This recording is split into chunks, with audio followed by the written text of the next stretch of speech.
This wildly popular action platformer, originally released for the Nintendo Entertainment System in 1987, received a major makeover for his Super Nintendo debut. This installment of Mega Man X and the series as a whole is widely regarded as one of the most complete games released for the Super Nintendo. The only thing that's better than the gameplay and the satisfaction of blowing Sigma from here to Kingdom Come is the awesome music that we can attribute to Setsuo Yamamoto, Makoto Tomozawa, Toshihiko Horiyama, Yuko Takehara, and Yuki Iwai.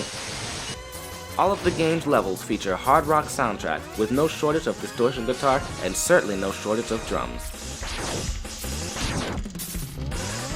Huge thanks to these veteran Capcom composers for consistently providing the hardest rocking soundtrack that has mega busted its way to the hearts of many. Please don't hate me for that.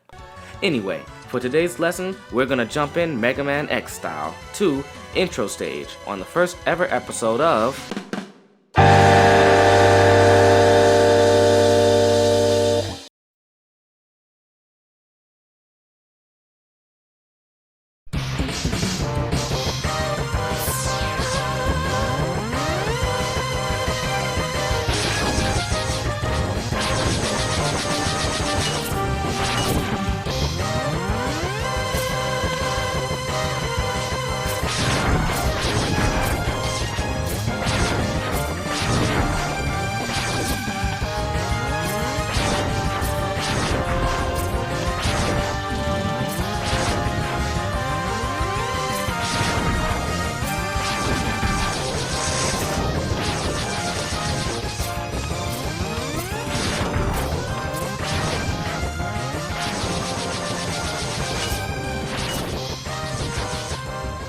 Alright, so we're gonna jump into measure 1. As you can see, I have the first count in the bass in parentheses. It's because it's not actually present in the song that I could hear, but it does give us a better sense of time for practice purposes. So let's walk through that bass, that kick drum part real quick.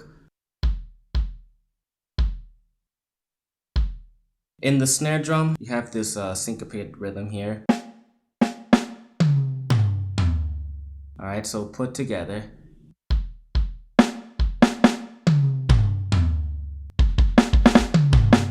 And then from there, we're going to go into our 16th notes.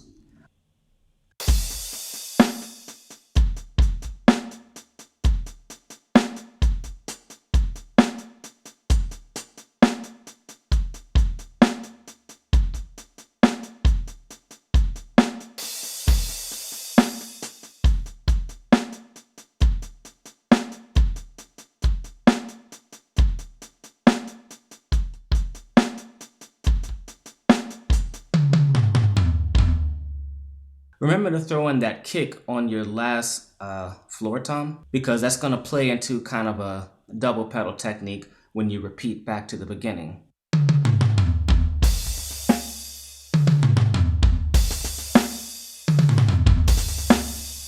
Be sure that whenever you play this, that you're working hard to keep your 16 notes in the right hand as even as possible in the cymbals. Like, try not to go, try to make it as even as possible. Obviously, me being on E-Kit, an E-Kit can't capture the subtle nuances on an acoustic set can, but you'll be able to hear the difference. So remember, we're listening for not. All right, next we're gonna cover part 2. You slow down, bring your right hand to eighth notes, and your bass jumps around a little bit, but not too terribly different from what we just saw. I'll run through it slowly.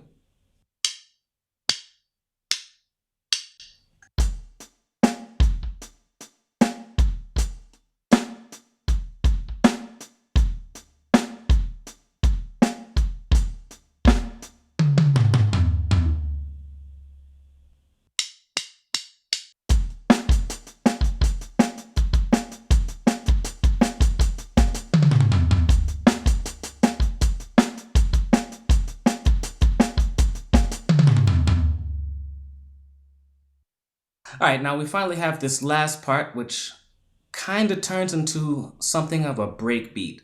So you have to be kind of careful with this because your snare drum falls on different counts. So let's go through this very carefully.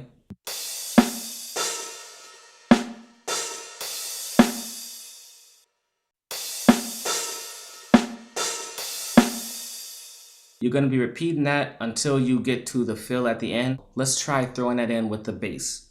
It gets pretty tricky, so just take your time.